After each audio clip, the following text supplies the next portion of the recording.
Қол созған үміт 27 бөлімге қысқаша шолу. Азра Дженгпен сөйлесу үшін компанияға келеді.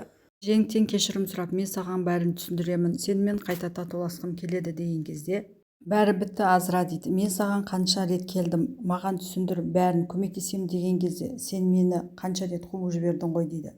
Сумру Азмиге хабарласып, Азра Дженгпен сөйлесуге қазір компанияға кетті, екеуіне бөгет бол дейді. Азми өтіріктен Дженгке келеді, тығыз шаруа шығып қалды, тез екеуміз сөйлесуіміз керек деп. Дженг, мен бос емеспін, басқа уақытта кел деп оны қайтарып жібереді. Сумру келсе, Азми есіктің сыртында тыңдап тұр екен, біреу көріп қояр деп екеуі Азмидің кабинетіне кетіп қалады. Азра қанша жерден түсіндіргісі келгенімен Дженг оны тыңдамай қояды, оған ренжулі екенін және екеуміздің басқа сөйлесетініміз жоқ, біздің ортамызда бәрі бітті дейді.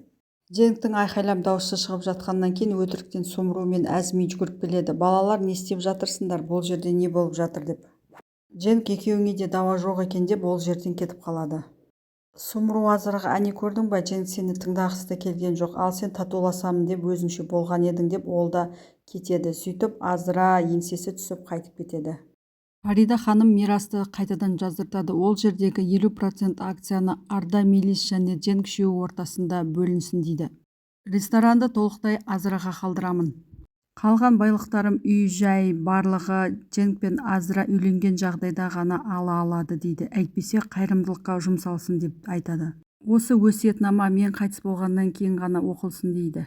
Сумру Дженг пен Азраның татуласпағанына қуанып жатады. Қарада тұр, әлі мен не істей аламын дейді. Сөйтіп Серапқа акцияларды да бермеуі мүмкін дейді. Азра жылап қайтып бара жатқан кезде Дженг келіп көлігіне отырғызып алып кетеді. Фарида ханым Серапты шақырып алып, тез Сумрудан акцияларыңды кері қайтарып ал дейді. Серап Сумру қайтарады. 3 айдан кейін қайтарады деген кезде Фарида ханым шошып кетеді. Қайдағы 3 ай, мен сол келісім шартты көргім келеді деп. Фарида ханым келісім шартты оқиды және Серапқа 3 ай ішінде акциялар мен не істей алатынын білесің ба дейді, қазіргі заманда, және акцияларды Сумру қайтып береді деп ойлайсың ба дейді. Серап, мен Сумруға сенемін, ол ондай адам емес, не істейді, акцияларымды қайтарады ғой дейді. Фарида ханым Серапқа, сенің аузың күймейді екен дейді, Азми сияқты Сумру да сені алдап кетеді дейді. Дженг Азраны оңаша бір жерге әкеліп, енді барлығын бастан түсіндіріп бер маған дейді. Азра барлығын түсіндіріп береді және өкінетінін айтады. Сені қатты жақсы көремін, сенен бас тарта алмаймын дейді. Ал Дженг бұл жайында білетін болады. Сөйтіп Азраны кешіреді, екеуі қайта татуласады. Азра, қайдан білдің деген кезде, алдың компанияға Сумруға сөйлесуге келген кезде мен сырттарыңнан естіп тұрғамын және бүгін Азми кабинетке келген кезде оған толықтай көзім жетті дейді. Енесімен сөйлесіп шыққаннан кейін Серап Сумруға келіп, акцияларымды қайтарып алмақшымын дейді. Бірақ Сумру қулыққа салынып, әне көрдің бе, енең сені басынып жатыр дейді. Сені алдап сулап, сенің істеген істеріңді мойынсынбай акцияны қайтарып алмақшы, өтіріктен сенің балаларыңды ортаға салып отыр дейді. Серап, маған сенсең болады, 3 айдан кейін мен сенің акцияларыңды қайтып беремін, 3 айдан кейін осы компанияның беделді мүшесі жалғыз сен боласың дейді. Серап Сумрудың айтқандарына сенеді. Ресторанға қайтып келгеннен кейін біресе енесінің айтқандарын, біресе Сумрудың айтқандарын ойланып отырады. Ал Фарида ханым Азмиді бір түрмеге әкеледі. Сөйтіп Азмиге, осыдан 30 жыл бұрынғы оқиғаны сен есіңе түсірші дейді. Сөйтсек, Азми жас кезінде Фарида ханымдардың дүкеніне шабуыл жасап, Фарида ханымды пышақпен жаралап, ақша ұрлап кеткен екен және сол үшін оны түрмеге қамаған кезде Фарида оның үстінен арыз жаздырмай, оны түрмеден шығарып алыпты. Ол кезде Азми 17 жасар бала болғандықтан Фарида ханым оған жұмыс беріп, оны оқытқан екен. Сені түрмеге қаматпай, саған жұмыс бердім, сені оқуға түсірдім дейді. Ал сен болсаң менің арқамнан пышақтадың, сен мені сатып кеттің ғой Азми дейді. Осының бәрі не үшін Азми деп сұраған кезде, менің ішім қызғанышқа толы болып, содан көзім көрмей осы жолға түстім дейді. Сізден кешірім сұраймын дейді Фарида ханымнан. Сен алпауыт компанияның директоры болдың, менен кейінгі екінші адам болдың, соған қарамастан сен нені қызғандың дейді. Сені осы түрмеге қайтадан отырғыза аламын дейді. Менің қолымда оған жеткілікті дәлелдер бар дейді.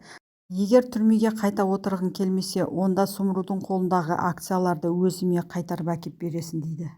Фарида ханым кеткеннен кейін Азми барлығын еске алады да өкіріп жылайды. Ал Жансу Дженгті өзінің әкесімен таныстырады, сөйтіп үшеуі отырып ас ішеді.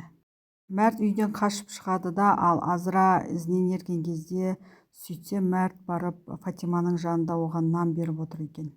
Ал Дженг анасына келіп, ана, егер мен үйленетін болсам, онда сіз мені қолдайсыз ба деген кезде Серап, я қолдаймын, бірақ Азрадан басқа қыздардың бәріне разымын, тек Азраға ғана емес дейді, мен оған қарсымын дейді. Сумру кешкісін Азраның үйіне келеді. Азра Дженгпен татуласа алмағандықтан мына жақта қайғыдан қанжылап жатқан шығар, барып түрін бір көріп келейін деп ойлайды. Азра есікті ашқанда Сумру, сенің жағдайың жақсы ма, мен сені жылап-жылап көзің ісіп кеткен шығар десем, түрің жақсы ғой дейді.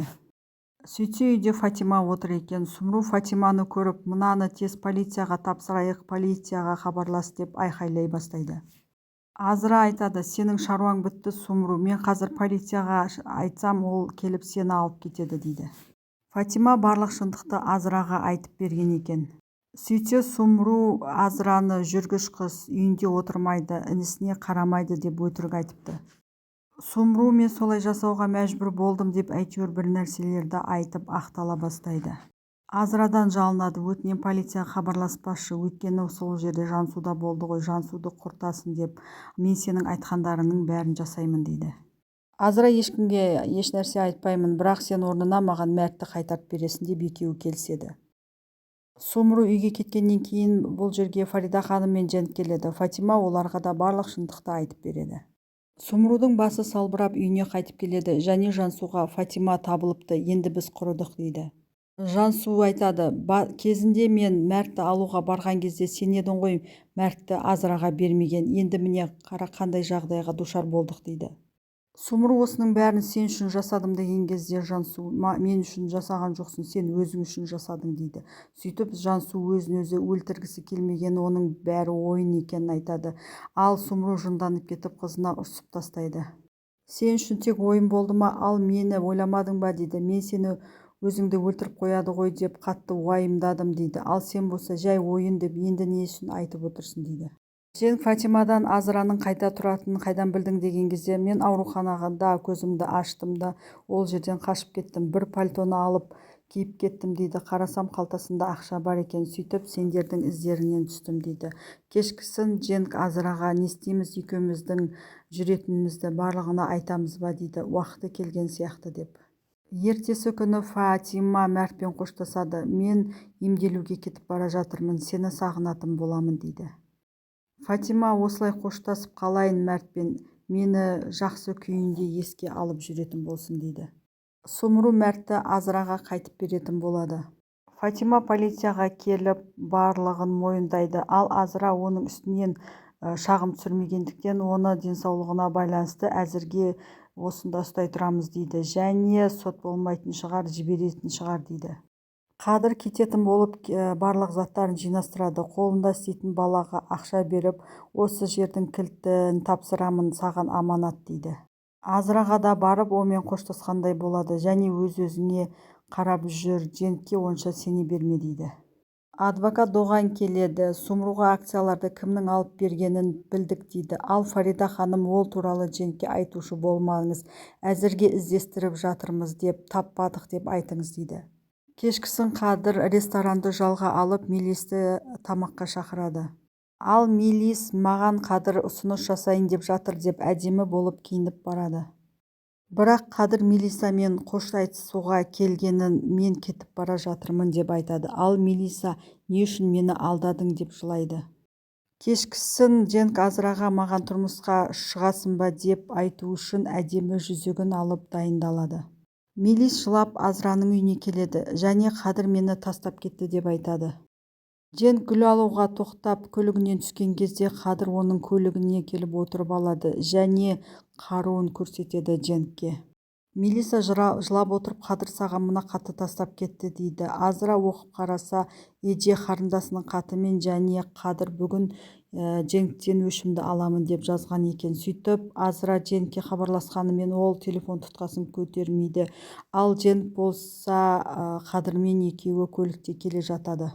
Джен Қадырдан не үшін мені өлтірмекшісің деген кезде Қадыр өзінің қарындасы Еже туралы айтады. Сен оны зорлап тастап кеттің және ол өз-өзіне қол жұмсады дейді.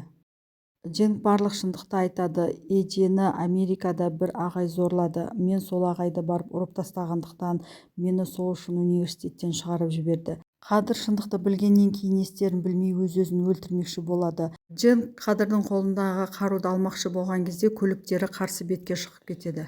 Алдарынан келе жатқан жүк көлігіне соғыспау үшін рөлді бұрған кезде оның көлігі жол шетінде тұрған бетон қабырғаға келіп соғады.